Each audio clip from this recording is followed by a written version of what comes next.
Welcome to Prospects to Pros, the show where we examine the guys who just got drafted in the NFL, the ones who are about to be drafted in the NFL. But right now we're talking about the ones who just got drafted in the NFL because Dane Brugler is here. He's back from Kansas City.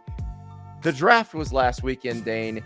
You are due for some much needed R&R, but we got to have one more download before we let you go on vacation and forget about 2024 draft prospects, even though I've just been in your ear about Carson Beck at Georgia. That he may find his way into the first round, but no, planting your flag early.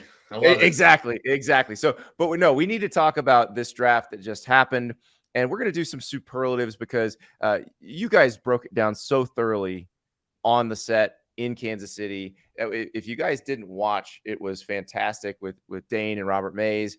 But this is a chance to look back and decide, okay, what are we really like? What were our favorite things? So, Dane, we should probably start with best draft. What team do you think had the best draft? Yeah, it's hard not to go with the Eagles. I mean, you get now. Obviously, this depends on Jalen Carter panning out, playing the way we think he can. But getting Jalen Carter, getting Nolan Smith in the first round. I know the whole Georgia former Bulldog aspect of this is a fun storyline, but and then they come back and get Keely Ringo in the fourth round. I mean, it's not part of the draft haul, but then trading for DeAndre Swift, like it's just they added good players. And on day two, even you add a Sidney Brown. They needed help at safety. Sidney Brown's going to help them special teams and safety from day one. They needed help on the offensive line depth. Tyler Steen, he's going to come in and compete for the starting right guard job, and then maybe he is the long-term right tackle. So for me, the Eagles, star power, depth, I mean, I think they kind of hit all the high notes for me. So if I had to pick one, the Eagles are at the top. But the Colts, I really like what they did. I mean, it starts with Anthony Richardson, obviously, but then hitting all these athletes. I mean, this is a Chris Ballard draft if I've ever seen one. Getting some key athletes, getting Josh Downs at pick 79, exactly, like just a steal. It was kind of like Ballard's getting all these high-end athletes, and then he told Shane Steichen, head coach, like, all right, you can have one. Who do you want? Josh Downs? Okay, done. Here, you drop him into that offense. That's a lot of fun. I had another college football writer texting me during the draft, and Josh hadn't been taken yet, and the text just said, did these people never watch Josh Downs play football? Because he's one of those, like, production-wise, it's hard to deny. And really, we talk about Drake May a lot as a 2024 prospect, but that was pretty much all Drake May had. And right. Downs was very productive and just he's small. That's it. He's small, and he's a 4.48 athlete. He's not a burner, quicker than fast, but you want a guy that gets open. You want a guy that catches the ball. That's what he does. That's it. So I had one that I realized this might be a little bit controversial because I know there's some people that think, okay, you didn't have to swap picks with the Eagles. You could have gotten Jalen Carter here, but the whole Bears draft I like in terms of filling needs. So you've got Darnell Wright in the first round. They need people to block for Justin Fields. I realize you may have wanted Jalen Carter or something different. They got to block for Justin Fields. They needed a right tackle specifically, and they got the best right tackle in the draft. So, exactly. And then in the second round, they get Jervon Dexter from Florida and Zach Pickens from South Carolina, two guys who will be, I think, first line interior defensive linemen in the NFL. They're starting NFL defensive tackles. Dexter, I've always thought will be better in the NFL than he was at Florida. He didn't have a ton around him. He was getting double teamed a lot. He was probably playing more snaps than he should have. He's a 6'6", 310-pound guy who can move. And then Pickens, I think, is a great value there. And Roschon Johnson, I'm just telling you right now, this dude is going to be a productive back in the NFL. He was that guy at Texas. He was a leader, kind of the guy everybody rallied around. Even though Bijan is a great player, the perfect back prospect and a really good teammate and all that. But the Texas people will tell you that Roschon Johnson was the guy everybody listened to on that team. So I'm very excited about that. And I still believe in Noah Sewell, even though he had a bad year last year. I still think there's something there. I'm very curious to see what they get out of him at pick 148. Yeah, and my guy Tyler Scott, who I had a grade as a Yep. top 50 player, and they get him much later than I think he should have gone. You look at the Bears moving forward. Darnell Mooney's in a contract year. Maybe Tyler Scott takes over for him Hmm. next season. I agree with you with everything you said about it. I don't do draft grades. What I do is I power rank 1 through 32, my Yeah. favorite draft classes. Eagles are 1, Colts were 2. The Texans were 3. Just, I mean, I Hmm. didn't factor in what they gave up. I'm just focusing on the players. Right. And obviously, you get CJ Stroud, Will Anderson right there. You're going to rank high. Seattle is 4, and then Chicago is 5 for me. So I'm with you. Chicago had a heck of a draft. Seattle at 4, man. Mm. I don't think we once talked about Devin Witherspoon going 5 to Seattle. It's just No. you think about Pete Carroll and John Schneider. This is their 14th draft. They've been head coach and GM together in Seattle. They have never drafted a corner in the first round until this year. And when you look at their track record on day 3, why would they? Right. Especially coming off a year where they found 2 starters on day 3 at corner in last year's draft. Why would you use a top 5 pick on a corner this year? I think that just tells you how much they love Devin Witherspoon. Yeah. And a guy that's under 6 foot, 185 pounds. You better be pretty good to draft you top 5. Obviously, Seattle thought so, but then they come back with JSN at 20, one of my favorite fits Hmm. in the draft. Derek Hall, a great edge rusher. You add him to the rotation on the second round. Zach Charbonnet is really interesting when you have Kenny Oh, Walker. yep. I can't wait to see what that looks like. It's kind of like Kenny Walker's your home run hitter, where Yep. Charbonnet is your doubles guy, and going to be more. Walker's got more speed, more big play potential. Charbonnet is more of your, in terms of your running back specific traits, your Yeah. vision, your patience. That's where he is superior Well, to Walker. But it's going to be interesting the workload and what they is it strictly using Charbonnet and passing downs, or I don't know. It's going to be fun to watch. well, you can pound on the defense a little bit with Charbonnet, who's a big guy, Yeah. and then take some load off of Walker, so that Mm-hmm. when you do give Walker the ball, there's a better chance that those explosive traits come out and he breaks one. So Right. I mean that's because you have a really good running back on a rookie contract in Kenneth Walker. Why not stretch that out as much as you can? Get as much mileage out of that as you can. And I think Charbonnet is good value there, and he can give you the kind of production that Walker would give you on most carries, and it keeps Walker fresher, so that every once in a while, kaboom. That's Yeah. the thing that I would do with them. And the Derek Hall pick I love too. It's he looks like a Pete Carroll type edge rusher, so I'm Yeah. very excited to see that. The biggest And surprise. Oh, go ahead. I would say just a common theme with that Seattle draft. I think you look at all these guys, they're like football passion guys, like Witherspoon, Smith and Jigba, Derek Hall, Charbonnet. All the way through, they're all like there's a common thread throughout this draft class that these are passionate about Yeah, football, high football character players. So kind of a big turn from them possibly taking Jalen Carter, which there's questions there at 5. yeah. They went a different direction with the entirety of their draft class. So the biggest surprise, I mean, for me, it was right after the Texans take CJ Stroud, which didn't seem that surprising. I realized there was a lot of smoke that they might not, but they Right. needed a quarterback. But then Yep. to turn around and trade up to 3 to Hmm. take Will Anderson, I was shocked. Shocked that they gave up so much, or shocked that they, Just the aggressiveness of it. yeah, Because you think right, if you have another pick, you know, high in the first round, you could get a lot of value just picking there. But to say, you know what, this is the guy we want. We feel like we can really build our team, and those are going to be obviously the Stroud's the quarterback. He's the most important player on the offense. Will Anderson's going to be the face of your team.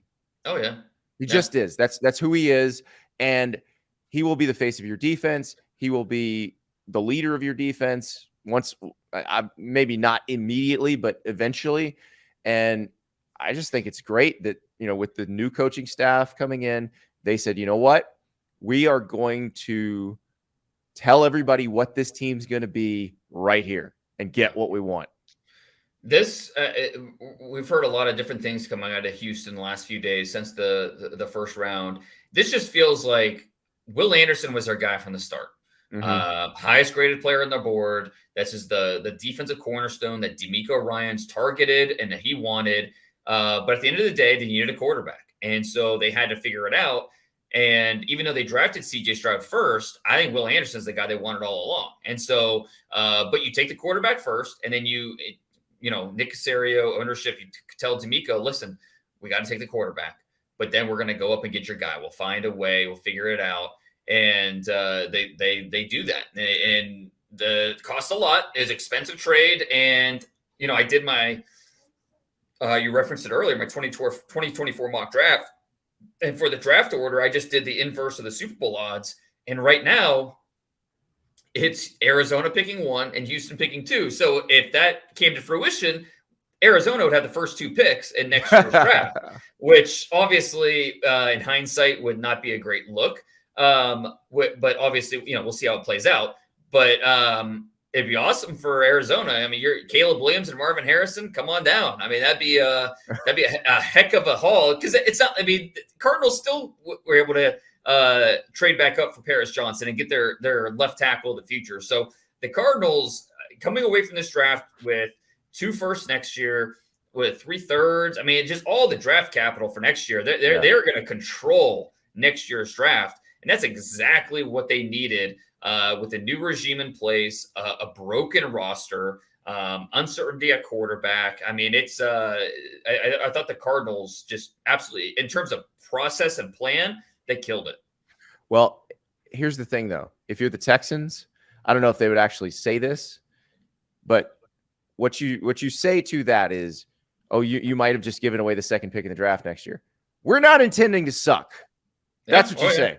And that's it's a possibility, with what they've done. And if CJ Stroud comes in, and I'm assuming CJ Stroud's your day 1 starter. Maybe not. Maybe you go with Davis Mills or Case Keenum at first, but I'm assuming he's coming in to start. And, if he plays the way he did the last game we saw him play, they might be pretty good. So no doubt. I can't wait for that.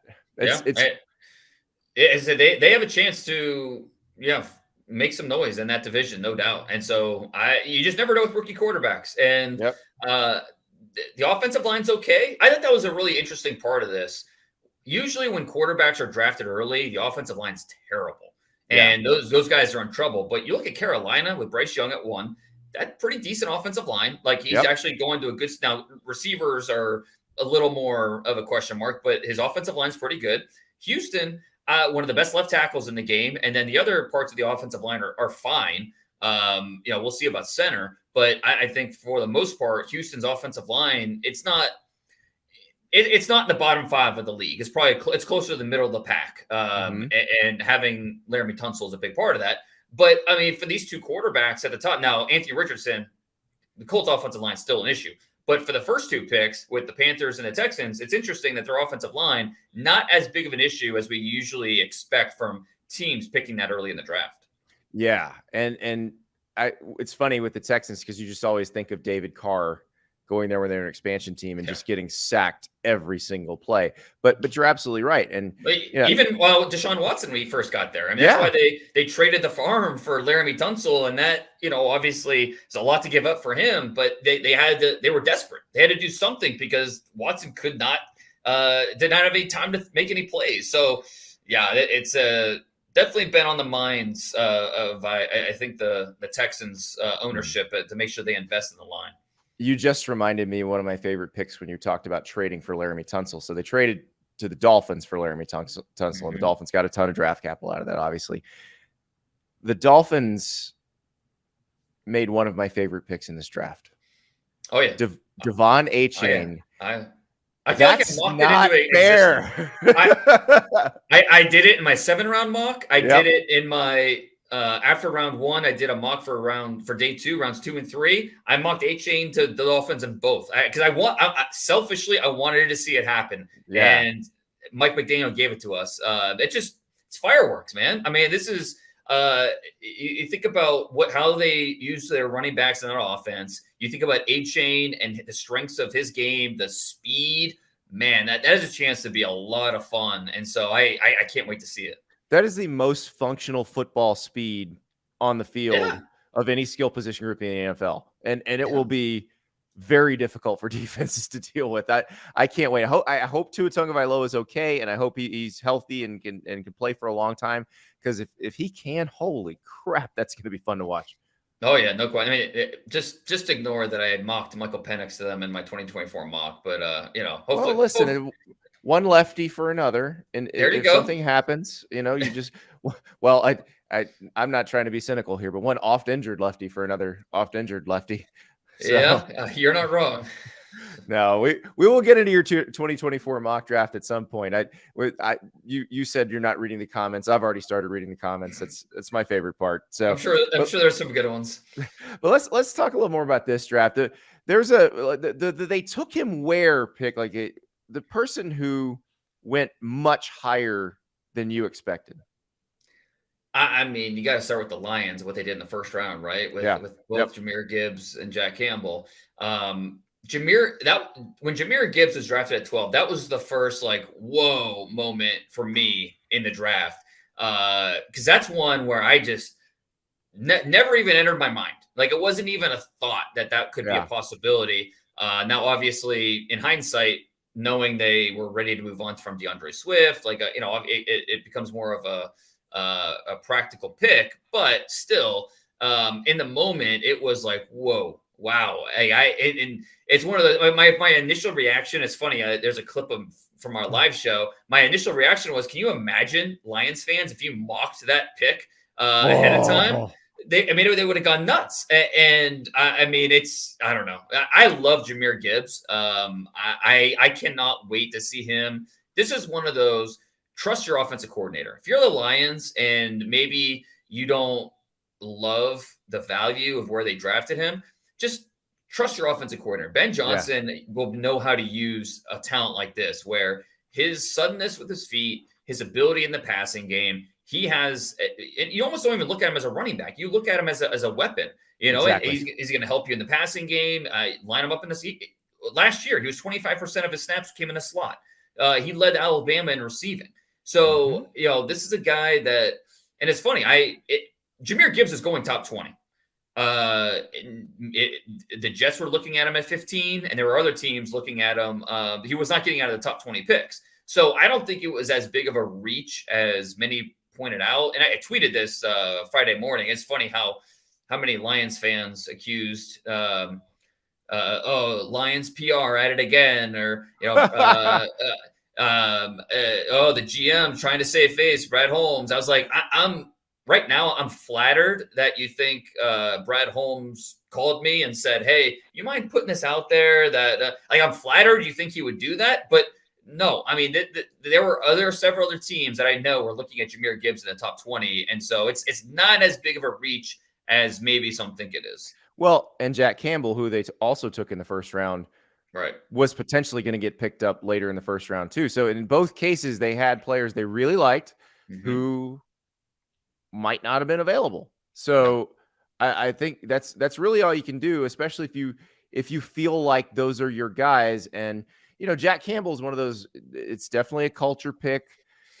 You put him with Malcolm Rodriguez, who Yeah. you got for a steal last year, and that linebacking core could be pretty good. You've got obviously a very good defensive line in front of them. So yeah, the Gibbs thing, I was surprised when it happened too. But then the more I thought about it, I was like, well, this is a person who fits my criteria for a first round running back where you, Right.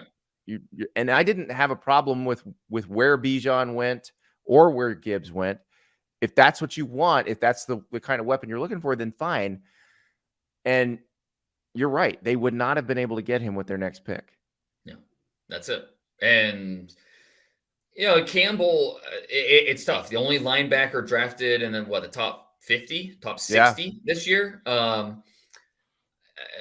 Now, could they have traded back maybe and got him? Probably. Like I don't we'll never know for sure, but I don't think another team in the first round was going to draft Jack Campbell. I know Buffalo was out there as a maybe, but they obviously they wanted Dalton Kincaid, and as soon as Dalton Kincaid fell past the Chargers, Yeah. Brandon Beane was on the phone. Okay, we got to go make a move to go up and get Dalton Kincaid. And it's funny because they jumped the Cowboys thinking the Cowboys wanted him.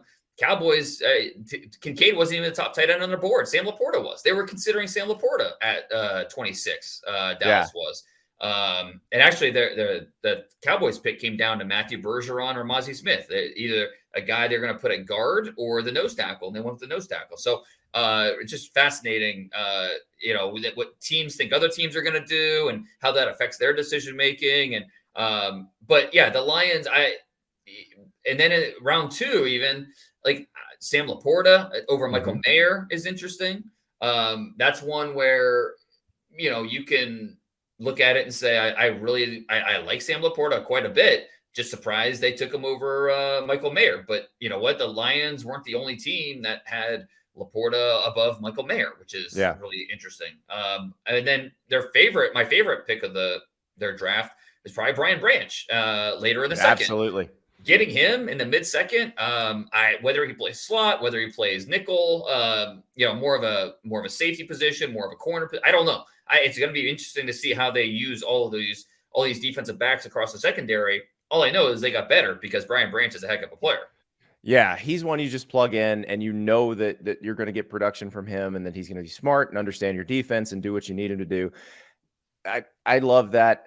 It is interesting because I believe our Iowa beat writer Scott Docterman said that the Lions had some fear of the Bills later in the first round. But like you said, when the Bills knew they could get Dalton Kincaid, they were going. It's interesting because the Bills got Osiris Torrance in the second round, which I think is a pretty good pickup there. And then Nick Broker from Ole Miss, I think, can wind up playing for them too. So Dorian Williams in a third too. They needed a linebacker, and I thought they got a really good one in Tulane's Dorian Williams, who's long, young, he can run. The Bills, they were in my top 10 of my favorite drafts because I thought the Dalton Kincaid to Buffalo, that's one of my favorite fits in the entire draft. He's going to be their slot receiver basically, whether he's lined up more as a tight end or a receiver, it doesn't matter. He will be that that receiving option they've been missing, and it's just going to help that offense. So no, I love that fit. That's going to be something that pays immediate dividends for that offense. And then add Osiris Torrance to the mix to compete for a starting job. And Broker, that's a good call on day 3 as a guy you can work into the offensive line rotations, give you maybe some position flex up front. He gives you solid depth. So Buffalo, definitely an easy call for top 10 of my favorite drafts this year. So how about he fell how far with the question mark? Everybody's going to say Levis because we saw so much of him in the green room, but that does make sense. Once the Colts took Richardson, that's it. Right. There was not a huge need at quarterback. The Titans could or could not take one. They've got Tannehill. They didn't have to take one. So it makes sense that if they're going to take one, they're not going to take one in the first round. You take them in the second. So I get that one. Was Michael Mayer the more surprising one for you? Yes. I thought for sure he'd go in the first round. But real quick on the Levis thing, I think you're exactly right. Let's just say Levis went 4 to the Colts. Anthony Richardson's the guy that falls then. It's not like Anthony Richardson gets to 5 and Seattle's like, oh, we're taking Anthony Richardson there. No, Anthony Richardson falls, and it's anyone's guess how far he does fall.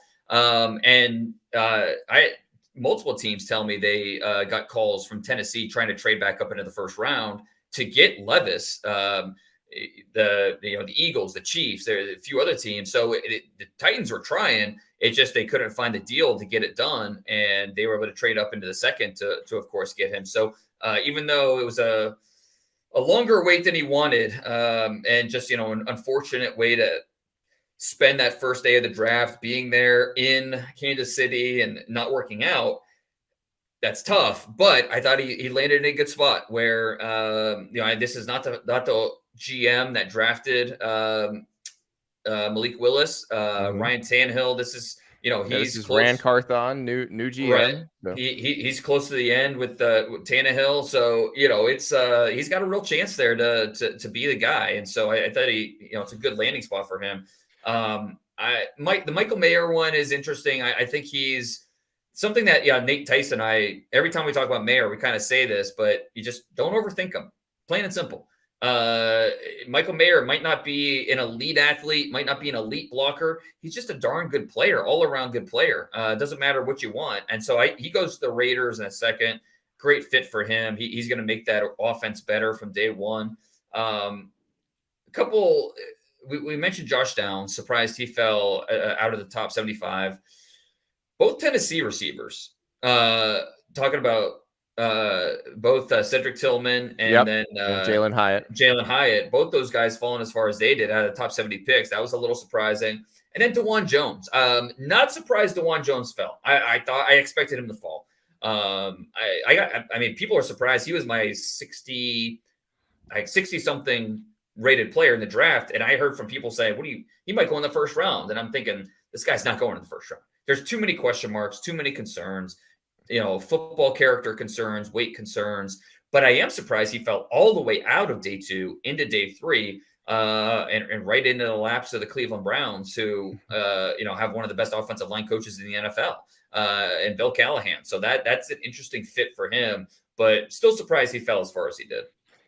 So interesting you bring up Cedric Tillman and DeJuan Jones, because my next question to you was, what is the most efficient draft?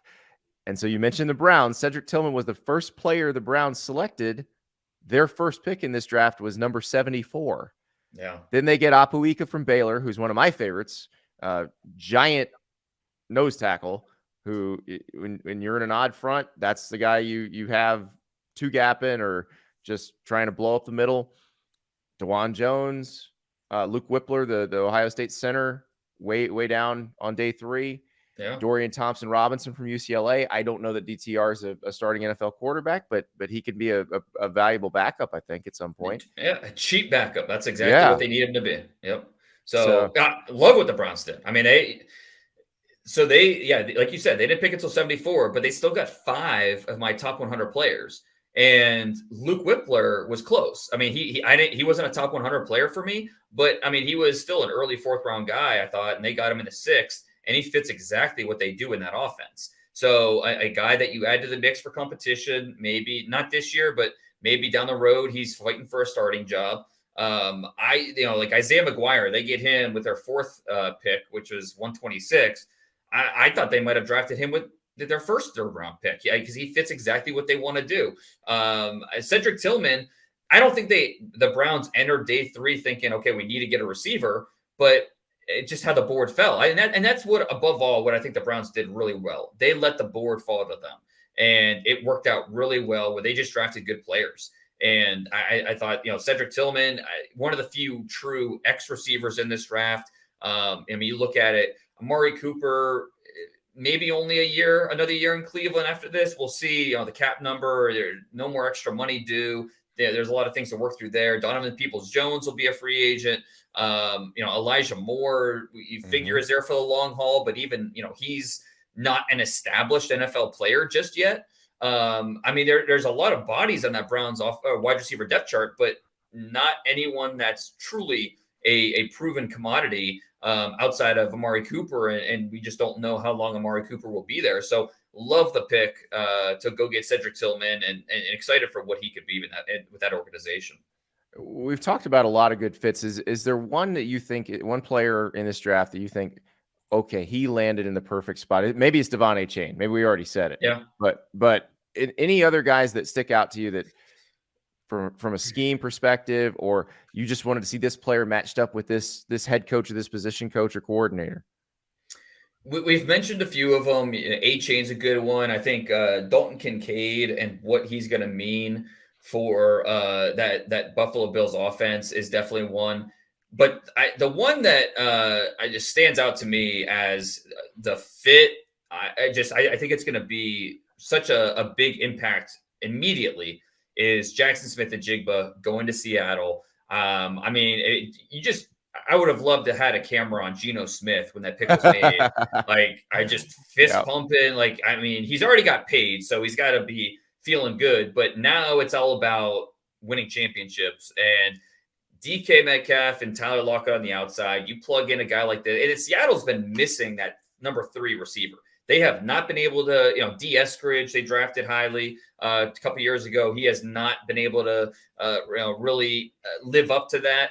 Smith and Jigba, you plug him in there, and man, I wasn't sure if JSN was going to last until 20. We thought he'd go in that 11 to 20 range. Yep. Well, he lasted at 20, first receiver off the board. I love the fit. I think it's something that from day one, he's going to be able to be productive. And then you also factor in Zach Charbonnet in that backfield, like we talked about. This offense, man, it's they've got their tackles, the interior, the offensive line's got a few question marks, but this offense, if Geno plays at the level that he did last year, or maybe even a little bit better, this offense is gonna be fun to watch. Yeah, I can't wait. And I mean, when Jackson Smith and Jigba got picked, and you thinking DK Metcalf, Tyler Lockett, that is the Geno Smith reaction is perfect. I mean, I can't even imagine how he's feeling, because that's and that's the thing with these quarterbacks is we always joke about the Aaron Rodgers thing that the Packers would never draft him a weapon, but like the Lamar stuff, the contract stuff with Lamar, that came out on Thursday, the first day of the draft. Well, and then they picked Zay Flowers for him. Yeah. It's like, here, we picked you some flowers. It's beautiful. Talk about a narrative shift. I mean, a week ago, the narrative around the Ravens offense was, we just don't know. Lamar Jackson, who knows? They had to franchise him back to back. And, but now they lock up Lamar Jackson long term. You add Odell Beckham, you add Nelson Aguilar. Rashad Bateman's coming back off injury, and you add in a Zay Flowers, and all of a sudden, the narrative around that Baltimore Ravens offense is completely flipped. And it's not if you're the Browns, the Bengals, or Steelers, you don't love that. You don't love to see what the Ravens were able to do last Thursday. No, but I think it'll be all right. This is as we said, the Browns had a good draft. The Steelers did all right as well. Yeah, they were the other team that had, I think it was the Steelers and the Bears both had 6 players from my top 100. They smartly traded up in front of the Jets to get the tackle Broderick Jones when that tackle run started. Paris Johnson, then Darnell Wright, Skoronski, and then to get Broderick Jones. And then, you're getting Darnell Washington in the late 3rd. Yeah. You're getting a lot of value with the picks that the Steelers made. The other team, too, that I want to mention is the Packers. A lot was made with, okay, would they get that receiver or that tight end in the first round? They don't. They make the quintessential Packers pick with Lucas Van Ness. Like, that's fine. Van Ness is a good player. It makes sense. No problem with it. But then they come back on day 2. And they draft 2 stud tight ends and a receiver with Luke Musgrave, Tucker Kraft, and then Jaden Reed at Michigan State. And I love those 3 players in with that offense, that scheme specifically. It's just a perfect fit. Yeah, it's so exciting, and everybody. I talked about this on my show, the Andy Staples Show, because this is the part of the year when NFL fans who typically tend to be more cynical than college football fans. This is where they act like college football fans with recruiting, because in college, all of the new recruits you have coming in are the best players ever. They're great. And I always explain to people, it's because the people who cover recruiting and then those of us who cover college football, we're not going to say mean things about 16-year-olds. We're just not. But it's a little bit different in the NFL. But man, everybody talking themselves into every single pick. Oh, it's easy. Yeah. It was unbelievable this weekend. And so I realized once mini camps start, everybody start poking holes in everybody else. But I do enjoy this one period of bliss right here where every pick's going to work. Everybody's got a whole, giant sky full of possibility ahead of them. So I can't wait. That's why we love the draft. Right? It's why we love the draft so much, is it represents hope. It represents, like a lot of teams got better. All 32 teams got better, right? They added players. And so it's a matter of, just seeing how it all plays out with training camp, and then once the season gets going, who gets the opportunities. Yep. It's going to be it's a really fun thing to reflect on, and even going back, a year ago, and how were we feeling about the players in last year's draft, and with the full season, were we right about those guys? What about 3 years ago? It's Yep. always interesting to do that self-reflective look and just understand why things worked, why they didn't, and then use that for future scouting to make sure you get these guys right. Well, and I've been interested to hear what some of the GMs have said about their plans for, because sometimes they are a little cagey about it early on, but like Right. Chris Ballard basically said they're taking it slow with Anthony Richardson. That they don't intend Yeah. to just dump him into the deep end of the pool, and Gardner Minshew's there, and that's probably how they should handle it. Although I'm Yeah. sure when they get Anthony Richardson in their building, they're going to be really excited about the things he can do. I mean, this is why you have training camp. I mean, why predetermine when a rookie is going to start? There's no point. Yeah. This is why you have training camp. Let it play out. If he earns it, great. Get him on the field and let's see what we have. If he's not quite ready, that's fine. You don't have to rush it if you don't need to. So, I never understand why we get these different proclamations from coaches or even owners who come out and say, "Oh, he's going to start." I think it's owners more than anything else. More so, yes, definitely. But I remember when Doug Peterson did this with Carson Wentz, and when they drafted him, and it's just let's let training camp figure this out. We don't need to put any expectations on these guys more so than they already have about when they're going to get on the field. Let's see how they do with once they get the playbook. Let's see how they do once they get into training camp and have a chance to get better, get coaching, and so we'll see how that works out with this crop of quarterbacks. Although it will be pretty surprising if Bryce Young, C.J. Stroud, if those two guys aren't the starters from day one. I think both are equipped to do so. With Carolina, Andy Dalton is there, where if they don't have to put Bryce out there right away, but I just find it very hard to believe he's not the week one quarterback for the Panthers. Yeah, I think you may be right. Meanwhile, you've already turned the page. Before you go on vacation, you drop a little bomb on us. The 2024 way too early mock draft. Yeah. And it's interesting because obviously everyone expects Caleb Williams to be the number one pick in the 2024 draft. I would be shocked if he's not. This feels like a very Trevor Lawrence type situation where there's just, Marvin Harrison Jr. is amazing, but Caleb Williams is one of those quarterbacks that it's hard to find any fault with, other than, maybe don't paint the cuss words on your nails. Maybe. Well, and the Cardinals have the first two picks, so it doesn't. They could get the top two guys if they want. Yeah, and that's the thing with Caleb. A lot of the reasons we love Bryce Young on the field, Caleb can do those things. Plus, he's bigger, quicker, and has a bigger arm. So it's like, okay. Now, obviously, the intangible factor is a big part of this. Bryce was just off the charts when it comes to intelligence on the field, his processing, all that stuff. Caleb, it feels like he's up there in terms of his ability to process. They're gonna like him. They're gonna like meeting him and getting to know him. Yeah, but that's a little bit of an unknown at this point as we scouts learn more about Caleb Williams. But it feels like that's going to be something that shouldn't get in the way. And same thing with Drake May. It seems like he's on the path of being a top 5 pick. It's these other quarterbacks we'll have to wait and figure out. Quinn Ewers from Texas, who has a special arm. Does a mental part catch up? But we have to remember, he's a redshirt sophomore, and he skipped his senior year of high school. So technically he's like a redshirt freshman, right? Or a true sophomore, basically. Yeah, I think he did the quarterback redshirt, and that caught him back up with his class. But he's that's an interesting situation because Ewers should be good. He's got a ton of talent around him. I'm going to give you a name that I'm sure some of your college football listeners will know, but the NFL folks may not have heard. Malik Murphy. So he is the backup quarterback at Texas. And everybody's like, what isn't Arch Manning the backup? No, Arch Manning is not ready to be the backup yet. Malik Murphy looks really big, good. Right? He's big huge. And very Joe Milton, not quite Anthony Richardson.